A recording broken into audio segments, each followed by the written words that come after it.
Yes, we are live. Yeah. Good morning, everyone, and welcome back to our Imaging the Eye webinars. And today I'm delighted to have Dr. Mona Bhende with us, and she's going to talk to us on ocular ultrasound. As you know that, imaging has come center stage, and, sometimes you feel that looking at an image of the eye, both anterior and posterior, tends to give you much more information than just the naked eye examination. And we feel that the importance of imaging is increasing by leaps and bounds. So we're taking you into the world of ocular ultrasound, and I hope all of you will enjoy this talk. But to introduce Dr. Mona Bhende, I'll call upon Dr. Rajiv Raman, my colleague and co-chair of Imaging the Eye webinars. I think all of you who are attending our webinars know Dr. Rajiv Raman and the lot of work that he has done. And Dr. Rajiv, please do introduce Dr. Mona Bhende to our audience today. Thank you, Dr. Vinay. So in this series of imaging, we are now into a very important, and we have none other than Dr. Mona Bhende. I would say she is the pioneer, or one of the most, the early people who have really worked so much on ultrasound. And we are very lucky to have her giving this talk, and she has taught to, I would say, many of the retina fellows, including me, that I was a fellow, about ultrasound. So whatever we all are practicing today, I think there is a contribution of Dr. Mona Bhende in that. She's a senior consultant, deputy director, Vitreoretinal services at Sankara Nethralaya, and her expertise is in medical retina. I think very less people can match the medical retina expertise which she has today in our country. So I would say all of you are very lucky to have a very good teacher with us, and she'll be teaching us today the nuances of ocular ultrasound. Madam. Yeah, good morning, everyone. Yeah. Good morning, everyone, and thank you, Rajiv, for the kind words, and Dr. Nangia and Prabhat and Saran for inviting me.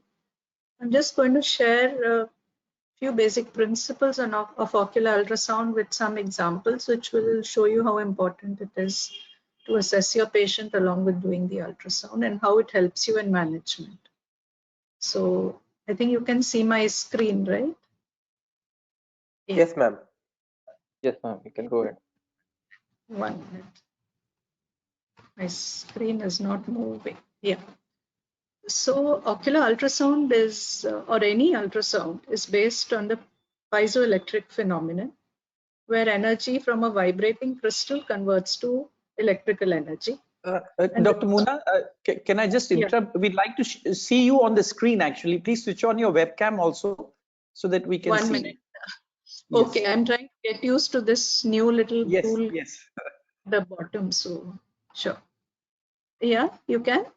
Yes, now we can see you. Yes, excellent. Okay, fine. Okay, I have to remove myself off the screen, otherwise I can't see my slides. That's why. Okay, yeah. So, sorry. Like I said, it's based on the piezoelectric phenomenon, where energy from a vibrating crystal converts to electrical energy. And the second important principle we need to understand is acoustic impedance mismatch, because this is the basis on which your image is created. And this is based on tissue density and the relative differences between adjacent structures. Simple example, something very dense and something less dense, then you get an echo. So we'll see the examples as we go along. Sorry, I'm having a problem advancing my slides on this. I don't know what. We can see your arrow. That's right, you got it. Yeah, okay. So once we get the signal, it undergoes certain stages of processing: the amplification, compression, compensation, demodulation, and rejection. But what is important for us to understand is the amplification, and there are 3 types of amplifications. Linear amplification is something which is very sensitive but comes across a very small range of echoes, whereas logarithmic is over a wide range of echoes, but it is less sensitive.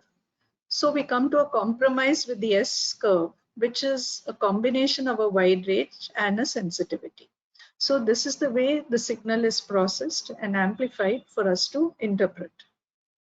A few other terminologies you need to know is one often talks about axial resolution, and the axial resolution is the minimum distance between two echo sources. So it's only easy to understand that the less the axial resolution, the better is the quality of the image. And in our regular B scans, it's 100 microns, whereas UBM, which is operating at a higher frequency, it's 37 microns. So obviously the image quality in UBM is much better than conventional ultrasound. Now again, the frequency of the sound. In conventional ultrasound, we use 10 to 12 hertz as compared to the abdominal ultrasound, which is less than 8. And this is a depth penetration, which is why we can only go up to the orbit. And the shape of the crystal which vibrates is concave, so this gives us a more focused beam on the eye. And then we have a damping material within the probe which shortens the pulse and increases the axial resolution. Now there are A scans and B scans. What is A scan? Simply noted, it's a unidimensional scan, A for amplitude, where the scan is represented as vertical spikes along the horizontal meridian. As you see here along the horizontal axis, first you have the corneal spike, the anterior lens surface, posterior lens surface, the retina, and the sclera. And A scan is typically used for biometry and standardized ultrasound.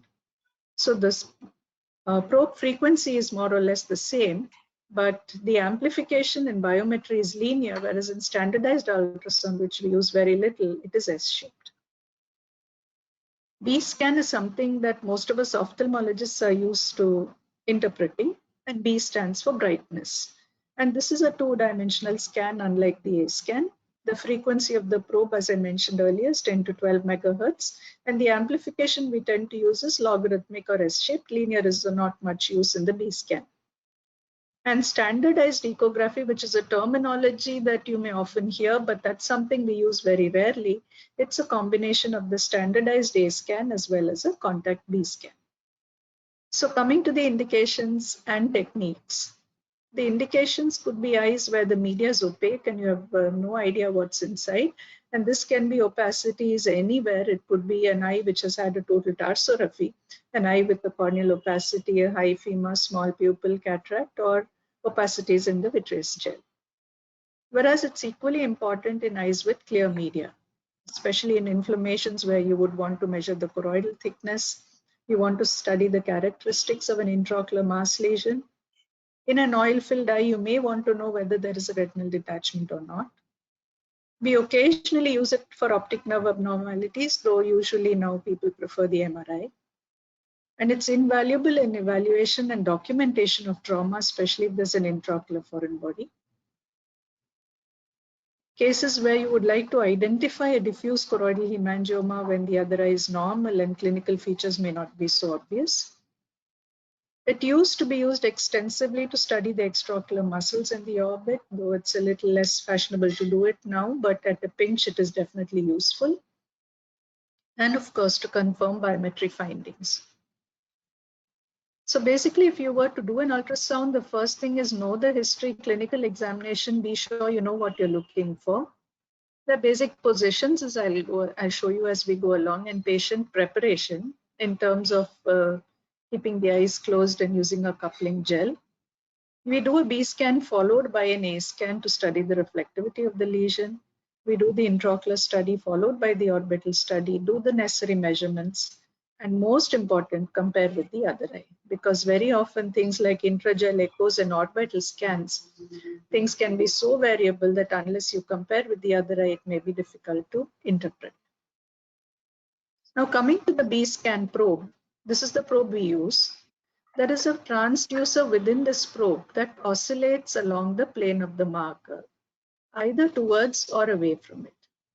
And this white dot is the marker. and the marker indicates the top of the display screen.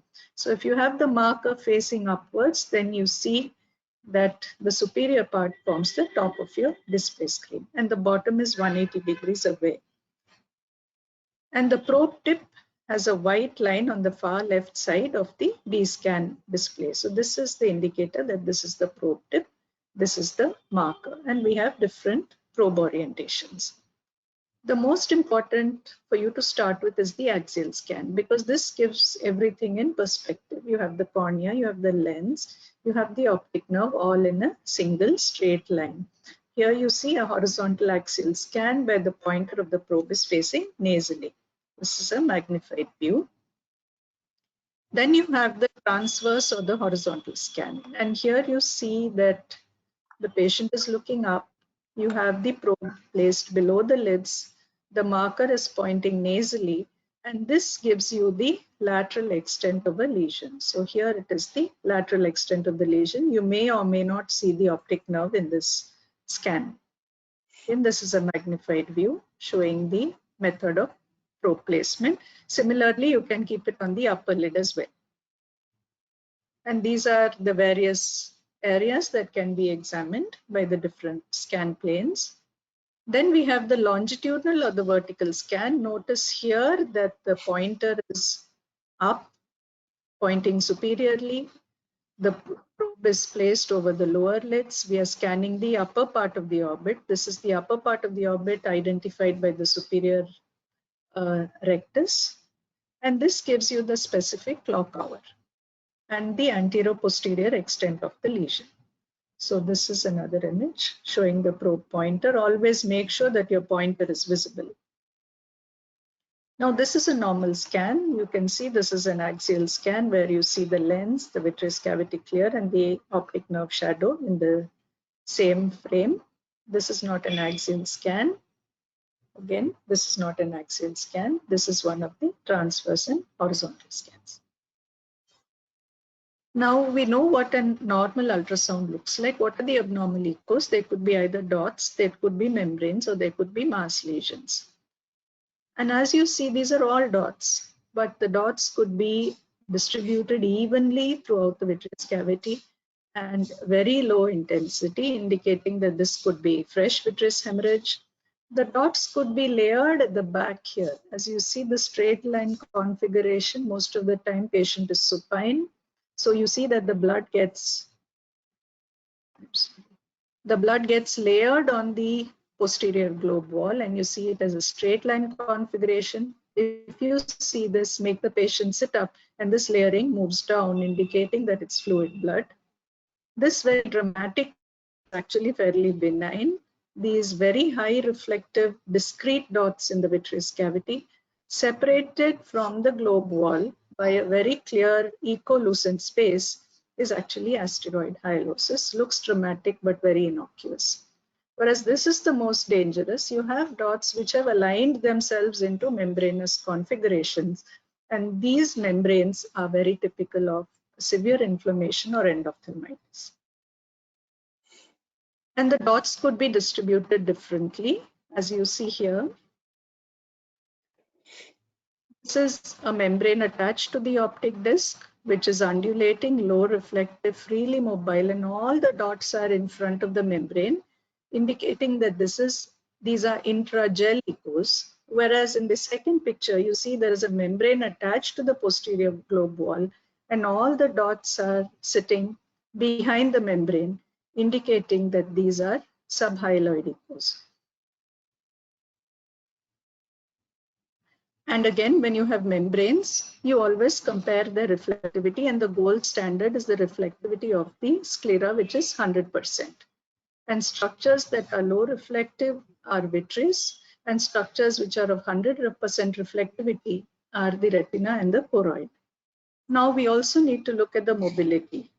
If you look at this picture, you see that there are low reflective echos in the intragel space. That's a very variable reflective membrane that is freely mobile, indicating that this is the posterior hyaloid. And behind that you see this 100% reflective membrane attached to the optic disc with very restricted mobility, indicating that this is the retina. So you have a comparison of the reflectivity of two membranes. Sometimes the membranes may be taut. We know that posterior hyaloid membranes are mobile and low reflective, but in cases of tractional retinal detachment, the membrane may be taut. And this is due to various attachments. Here you see a small tent-shaped attachment at the posterior pole.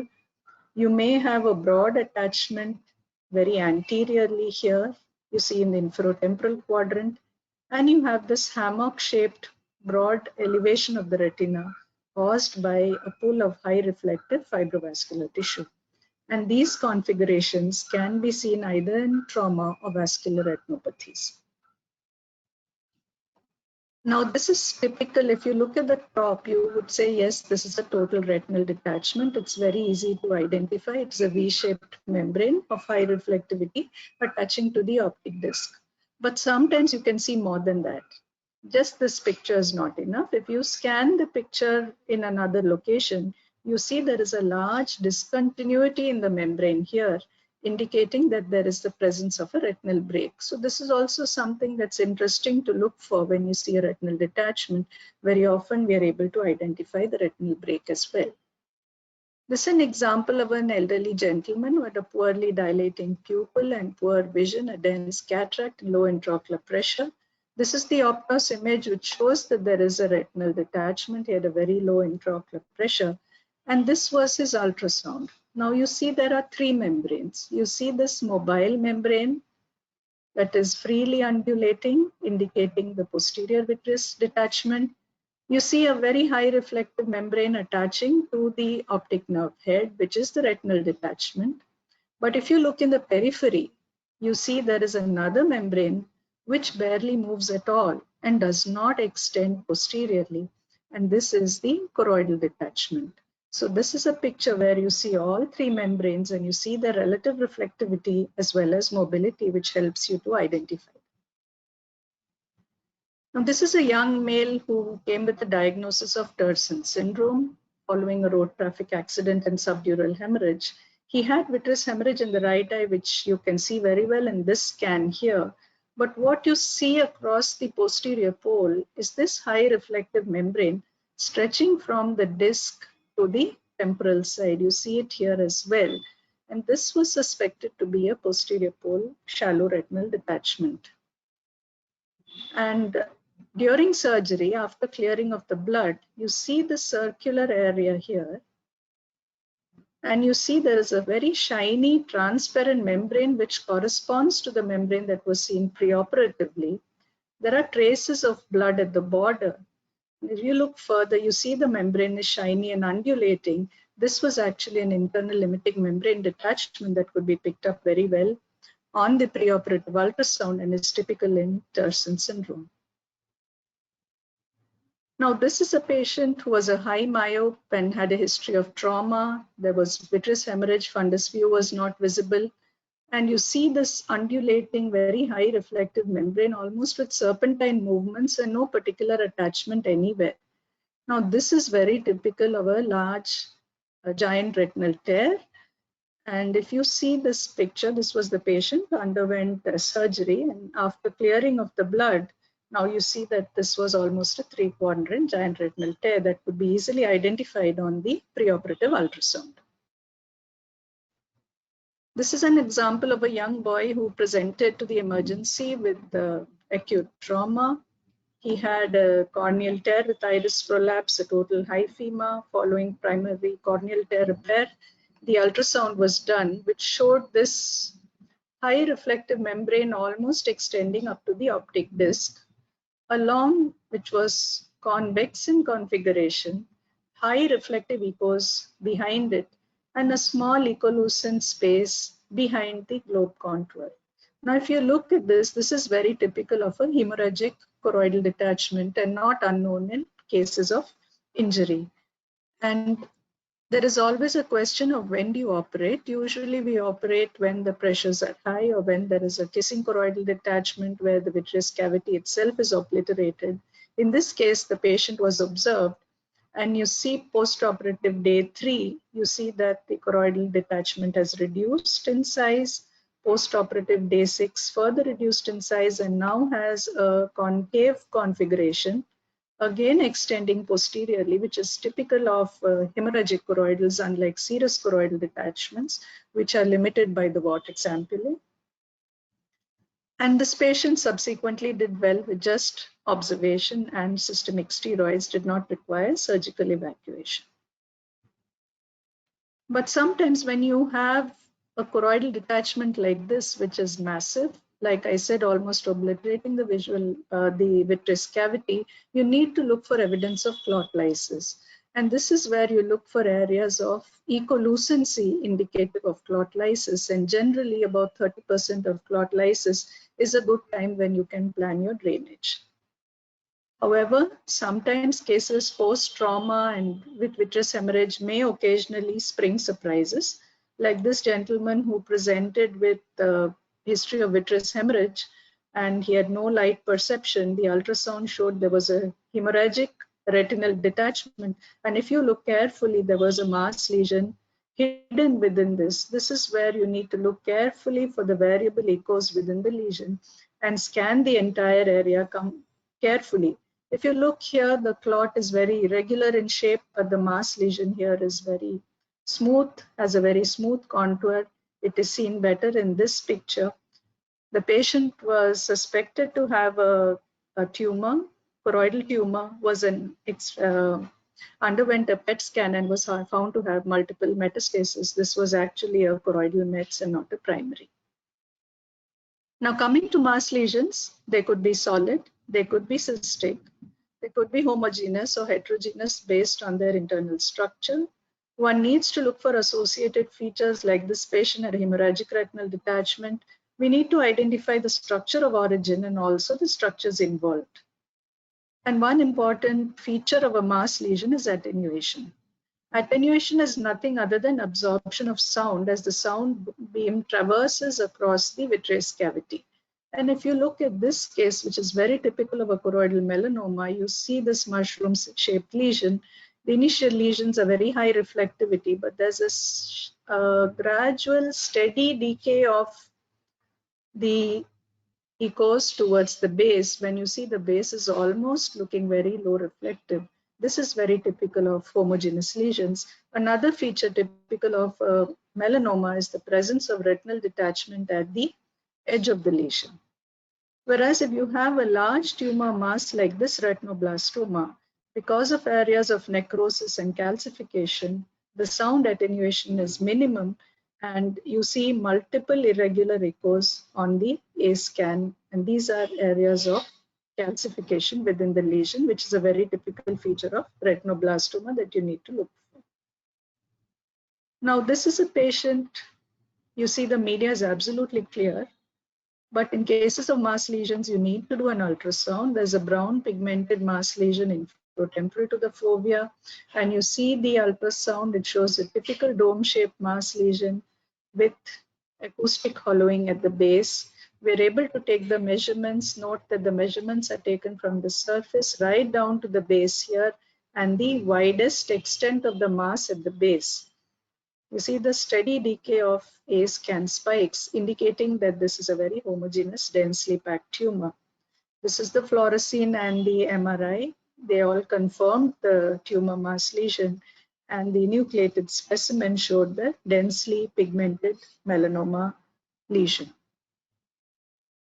Now, this is a 31-year-old healthy male who presented with features very typical of a retinal detachment along with blurring of vision for 2 months. His best corrected vision was 6/12 and 12. But if you look carefully on the anterior segment, you see that there is a dilated episcleral vessel on the temporal side. And this is your first clue even in an undilated pupil.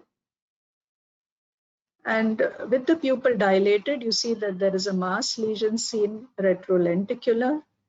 And this is a wide field optos imaging showing a densely pigmented mass overhanging the optic nerve and extending anteriorly. The B-scan ultrasound showed that the base was actually very small. Then this is the importance of the B-scan because it is able to tell you the size of the tumor base. the base was small. You had a very large lesion almost coming up to the lens. And as you see in a very large lesion, the echoes may not be as homogeneous as they are in a smaller lesion. This is because very large lesion breaks through the Brooks membrane. Sometimes the echoes may appear heterogeneous. And typically you see that the retinal detachment is away from the mass lesion and not on the surface. So this area here, you see the normal choroid up to here, it's now replaced by tumor tissue, and this is the phenomenon of choroidal excavation. It appears as if the choroid is excavated, but it's actually replacement of the normal choroid by tumor tissue. Now, this is a gentleman, a middle-aged gentleman, was a hypertensive and smoker who presented with recent loss of vision in the left eye and came with a diagnosis of retinal detachment and choroidal hemorrhage. And this was his wide field fundus picture. You see an inferior retinal detachment with lattice degeneration superiorly. But what is most important is hemorrhages on the optic disc.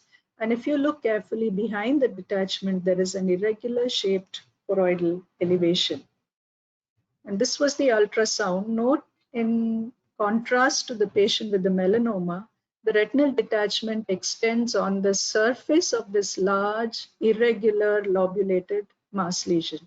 And this is a finding very typical of a choroidal metastasis. The echoes are uniform within the lesion, but the surface is irregular, lobulated, and detachment extends on the surface of the lesion. Now, this patient underwent MRI brain and orbit as well as PET scan, and it turned out to be a primary bronchogenic carcinoma with multiple systemic metastases. Now, mass lesions can also can present as cysts, and this is something we are all familiar with. This is a typical live cysticercosis with the high reflective scolex. What we need to know is once the cyst dies, the scolex may not be as high reflective and the surface may not be smooth. You may have a crenated appearance along with other features of inflammation. In long-standing retinal detachments, one may get cysts within the retina itself. This is not to be confused with cysticercus. These are just intraretinal cysts suggestive of long-standing detachment. Now, sometimes cystic lesions can occur they may appear cystic because in cases like nucleus drop.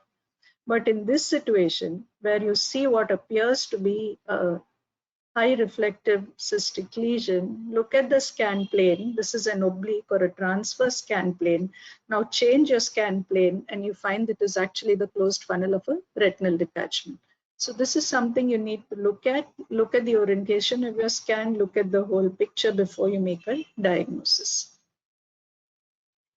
And yes, play the video, because sometimes what looks like a cyst, you see here what looks like a freely mobile cyst is actually biconvex. This is a dislocated clear lens within vitreous hemorrhage caused by trauma. So when you play the video, you can see that this lesion is actually mobile.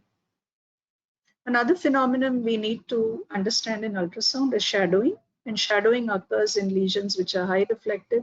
They reflect back all the light, so there's no light that passes beyond it. Features very typical lesions that cause shadowing. This is a classical picture of a choroidal osteoma.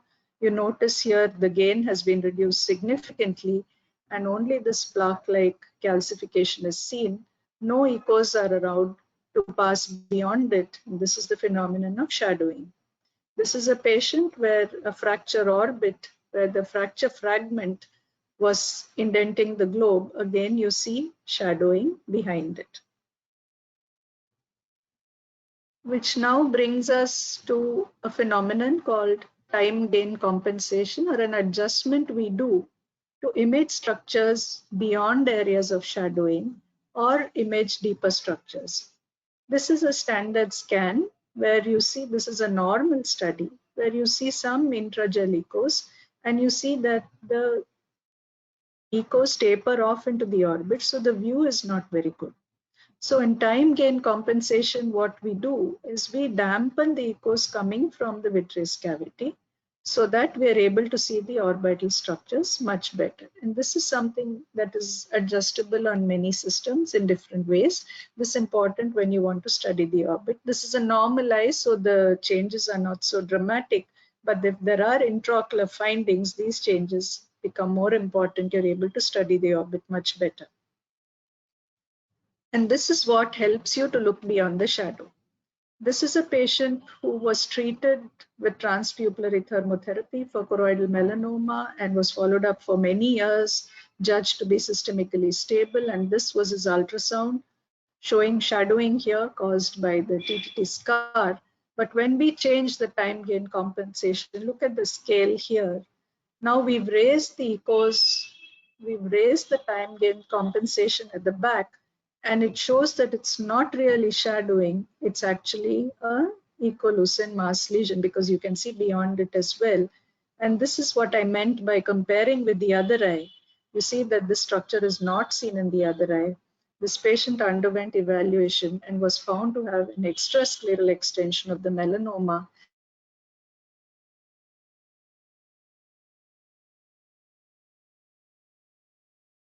Just say this is plain shadowing in an eye that appears apparently stable. And of course, we need to be aware of artifacts, and these are important artifacts. This is an eye which is pre-thysical. The similar situation can occur in an eye that has undergone acute trauma where it's hypotonous. When you see the scleral folds, and the scleral folds cause shadowing that look suspicious of an intraocular foreign body. So this is an artifact you need to be aware of. Similarly, you can get artifacts at the orbital rim. Here you have artifacts from the orbital rim. Then you have artifacts from air bubbles that may have entered at the time of wound repair or at the time of injury.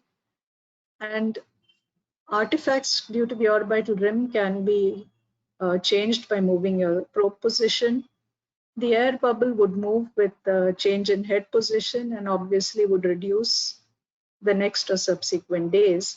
But this echo remains constant, and this is actually what is the actual pathology in the eye, the intraocular foreign body sitting on the retinal surface causing shadowing behind it. So you have two artifacts and one intraocular foreign body in this eye.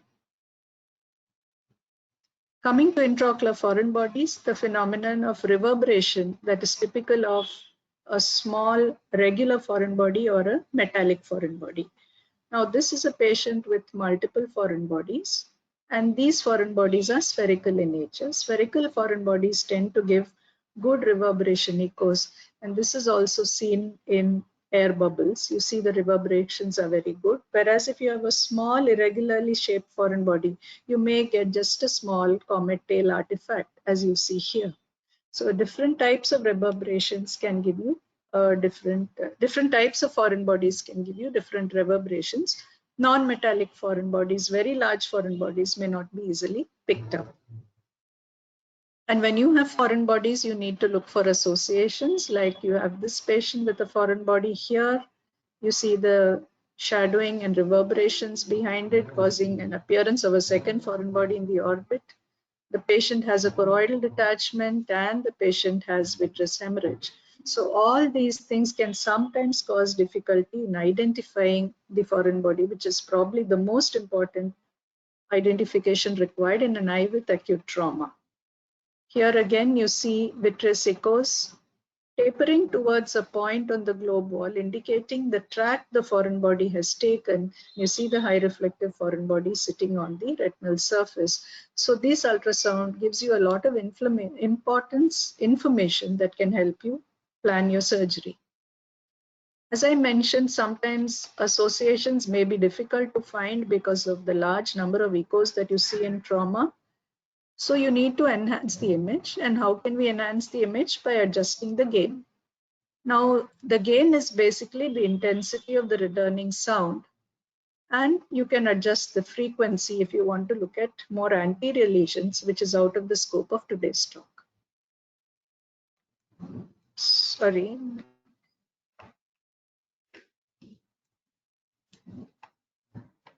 I'm sorry, my slide is not moving.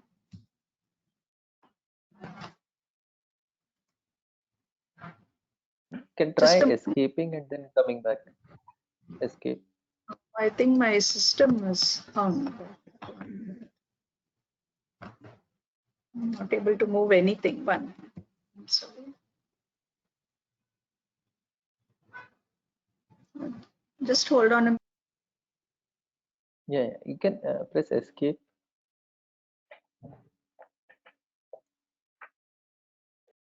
It's moving now, ma'am. It's moving well. Should be okay, I think, if you go into full screen, and should be all right.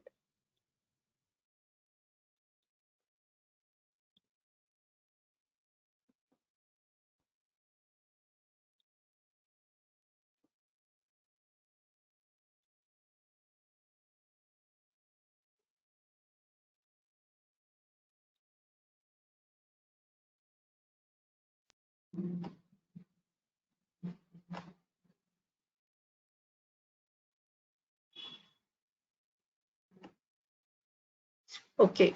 Is it okay Yeah, now? yeah, okay. Yes, ma'am. Yeah, I'm sorry. Yeah. So how do we use gain? Like I mentioned, we can increase or reduce the gain. Where we reduce the gain is when we want to find high reflective structures, such as intraocular foreign bodies, optic disc drusen, or we want to evaluate only the choroid, the sclera, or the orbit.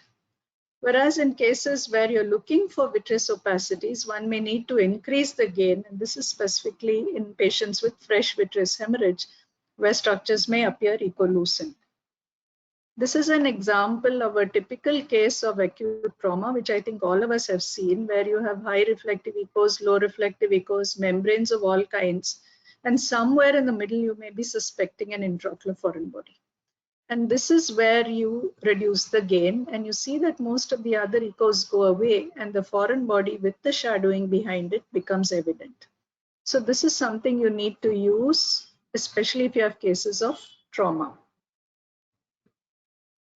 Now, coming to trauma, there's always a question: if you have an open globe, what do you do?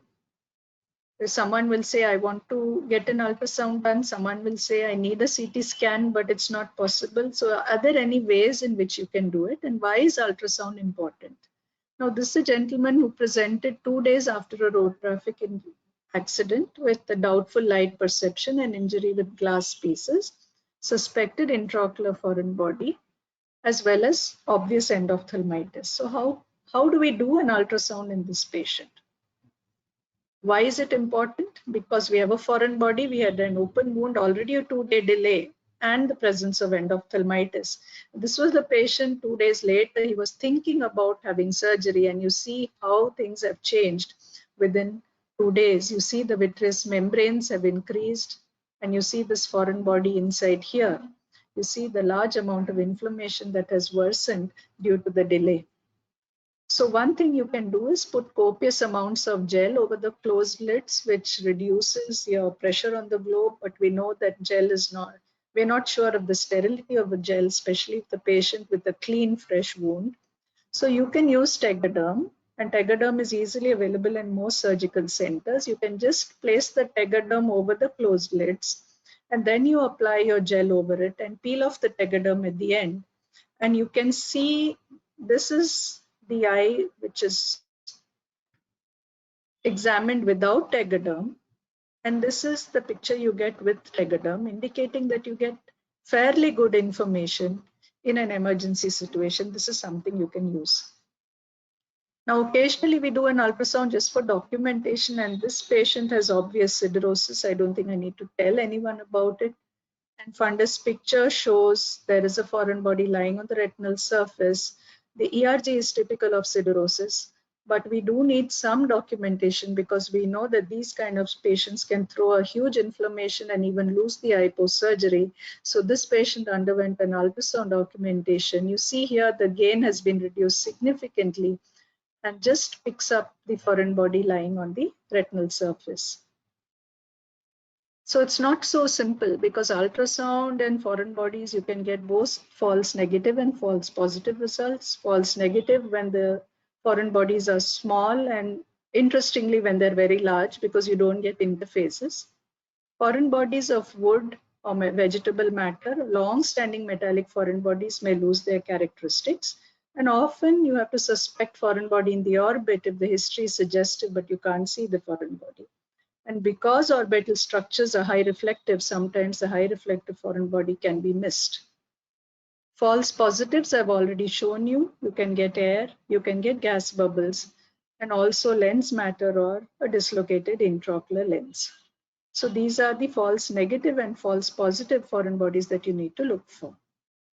So to conclude, ultrasound in ophthalmology is important in managing eyes with both clear and opaque media, as I've shown you, because it helps us evaluate the extent of pathology. One can plan the management strategy.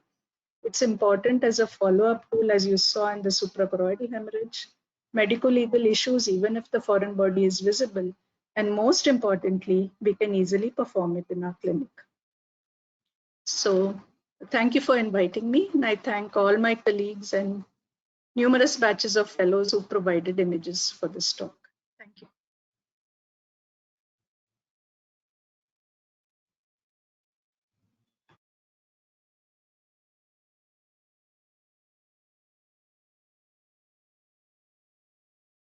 you. Thank you very much, Dr. Muna. And do we have questions from the audience? And otherwise, maybe Dr.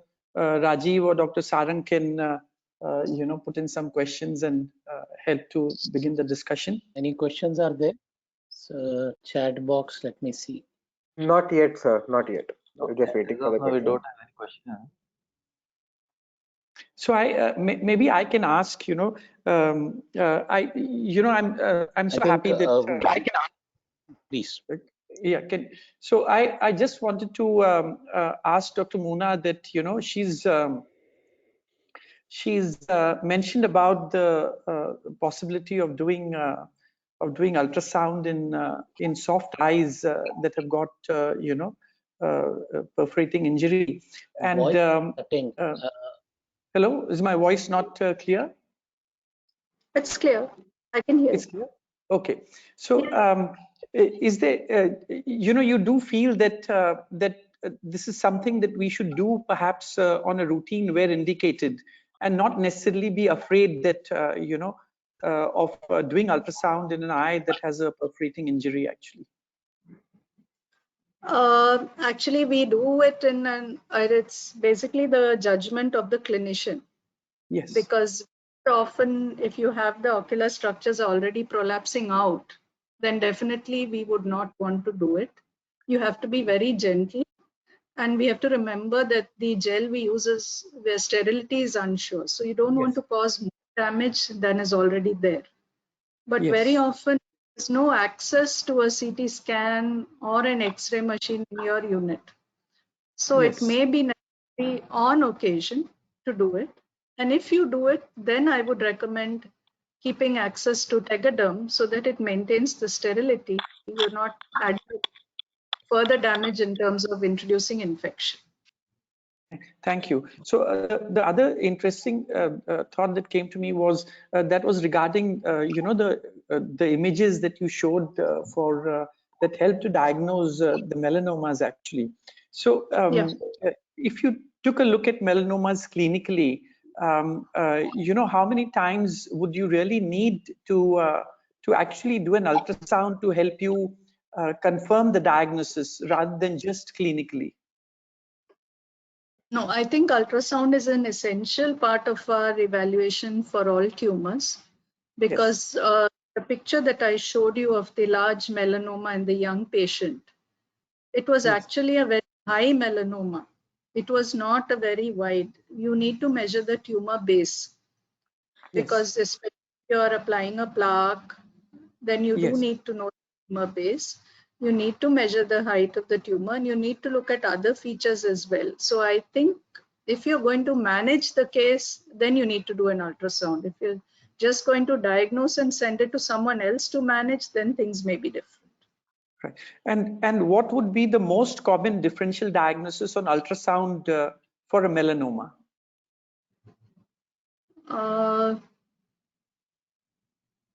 Let us say melanoma features are fairly typical, but probably the age group you would be looking at nowadays, very often we see patients with a submacular hemorrhage, which is very often suspected to be a melanoma.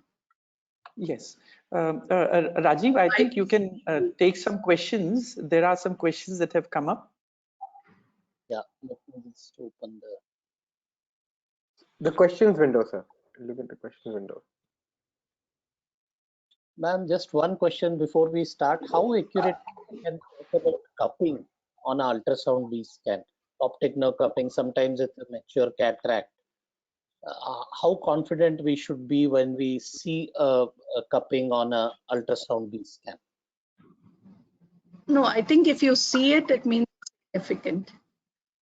But not seeing it does not mean it's not there.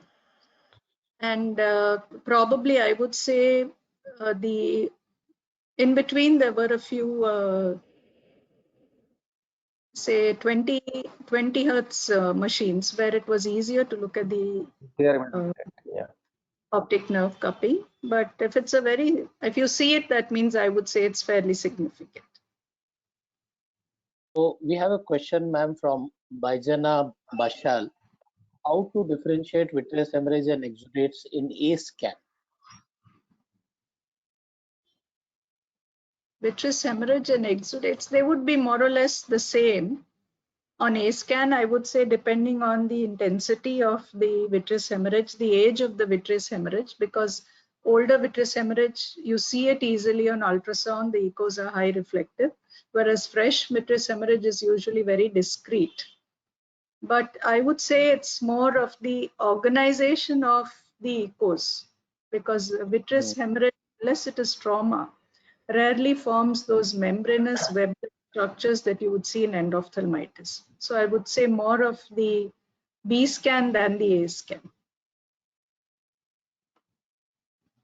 Sure. Mr. Shiv Kumar, he wants to know, like, very useful in trauma to detect ONH avulsion. Can we detect ONH avulsion? Yeah, I have a picture actually. I didn't show it because of. Would you like me to share my screen? Sure. Yeah, Please, please, ma'am. please. I have one. I hid the slide because. 1 second. I'll just show it to you. Yes, ma'am. Yes, ma'am. 1 minute. I'm getting used to this system. I'm finding a little bit.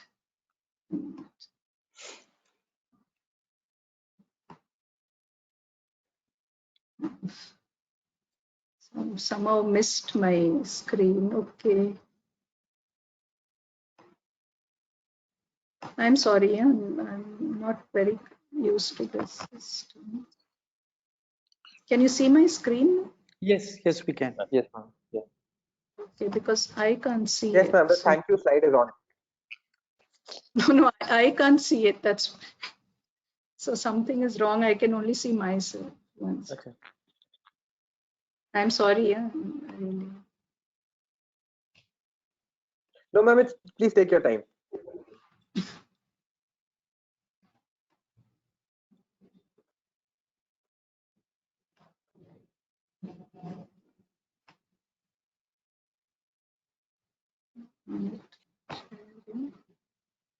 I'm trying to minimize myself so that I can see my screen. That's the problem.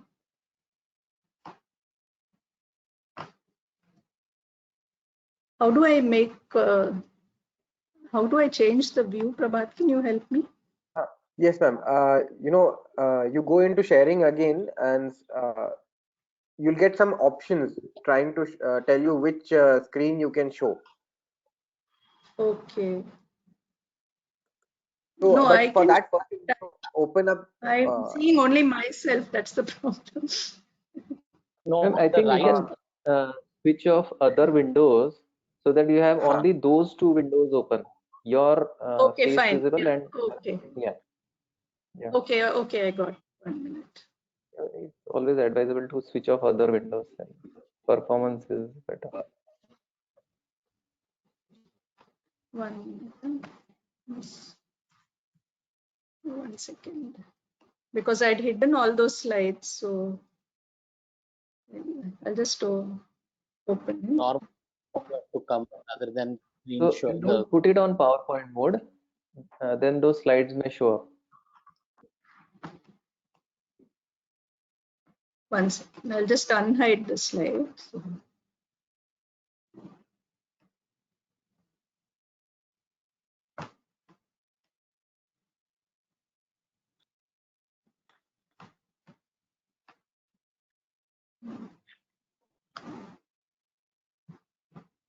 Yeah.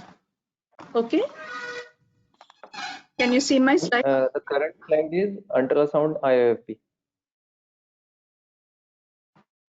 Now you can't see it? Um, And the current slide is ultrasound of ultrasound intraocular hormone, IOFP. false negatives and false Oh, positives. no.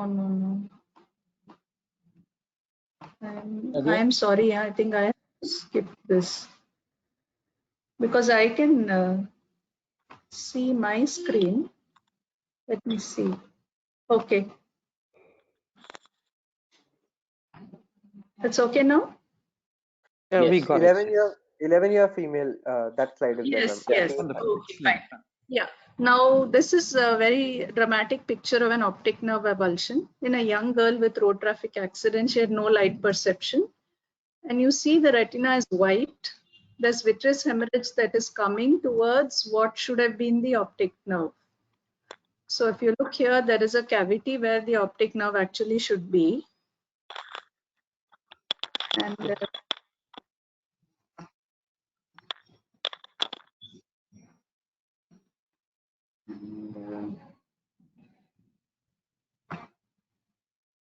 And you see Yes. you see the vitreous echoes going towards this cavitation.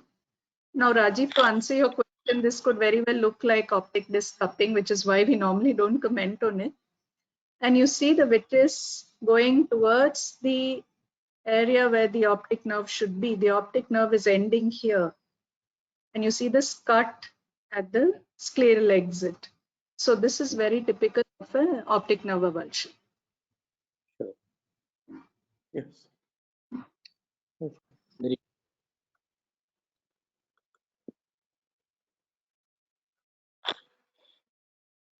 Also, just a comment in cases of post-operative endophthalmitis, Yeah. the echoes are not seen so well if you are doing an actual scan. It's Yeah. better you keep on following up the patient on either a longitudinal or a transfer scan, and Yes, accordingly definitely. follow up the echoes.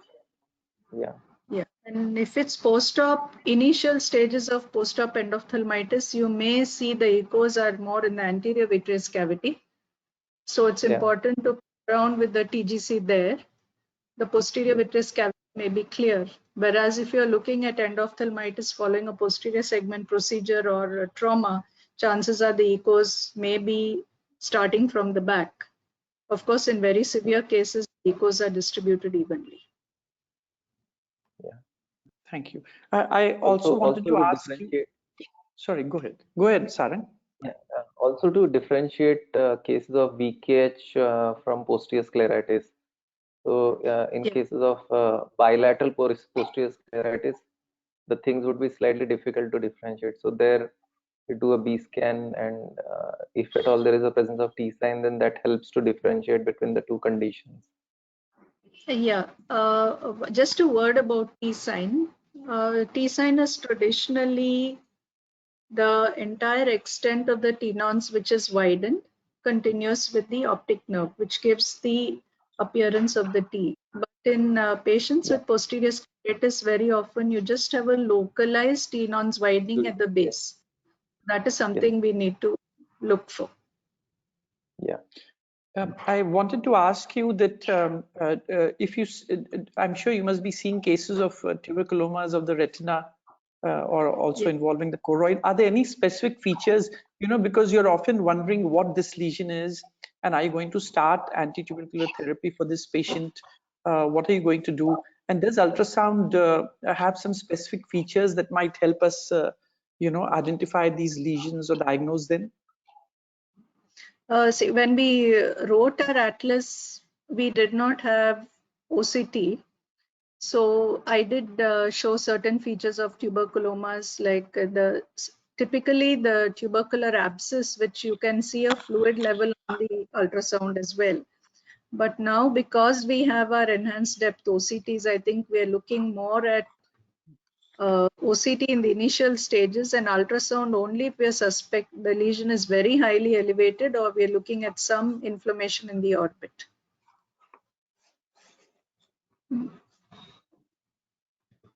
But a fluid level you can pick it up in a subretinal abscess due to TB is very typical. Okay. Okay. Rajiv, do you want to take up the next question? I'll just open the question thing. I have to open once. You ask, I'm not getting that panel. Okay, Saran, could you please ask this question actually from Dr. Reena? So there is a question by Dr. Reena that is a way to differentiate choroidal nodule from a choroidal melanoma in on ultrasound? A nodule or a nevus? I think she's not definite about what she's asking, but maybe some other lesions Maybe compared to actually, there are certain requirements before you can actually identify the characteristics of a lesion on an ultrasound, because they have to be at least 1.5 mm in height. But if the lesions which are smaller than that, then ultrasound is not useful. And this is typical of a choroidal nevus or a small melanoma, where if you have enhanced depth OCT, it's much easier. So if it's a small choroidal, I would say OCT is better than an ultrasound. Ultrasound may say something is there. Usually choroidal nevi are high reflective and flat. But I would definitely say OCT is much better currently to characterize these lesions which are smaller in size. I think, ma'am, she was more looking at a nodule with choroidal, some inflammatory mass. Granuloma versus sorry? I think she was looking at a granuloma versus or a choroidal inflammatory lesion. Nodule, I think she will be more looking at that. If it's inflammatory, then you would be looking at tenons widening at the base of the lesion. If it's an inflammatory lesion at the macula, you have to be careful that you're not mistaking tenons widening with the inferior oblique, which runs behind the macula, very close to the macula.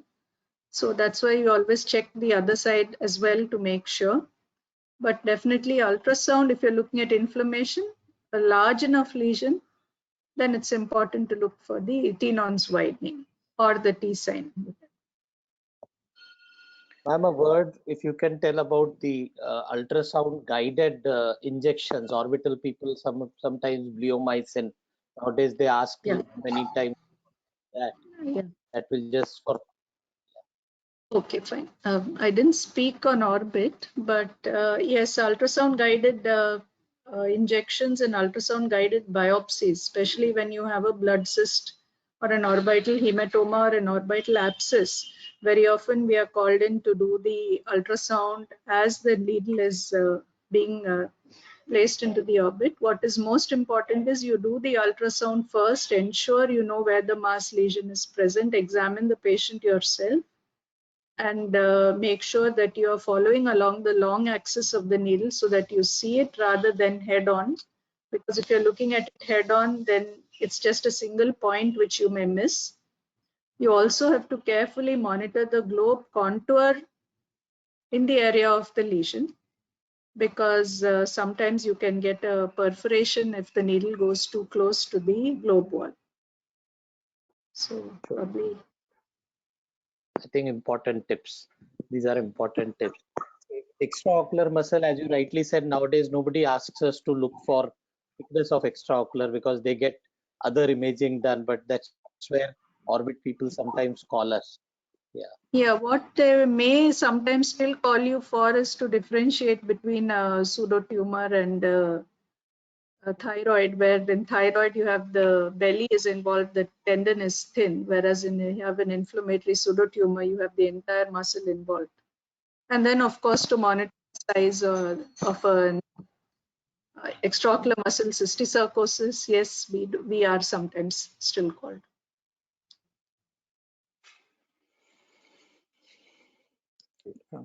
Any other questions are there? Let me just see.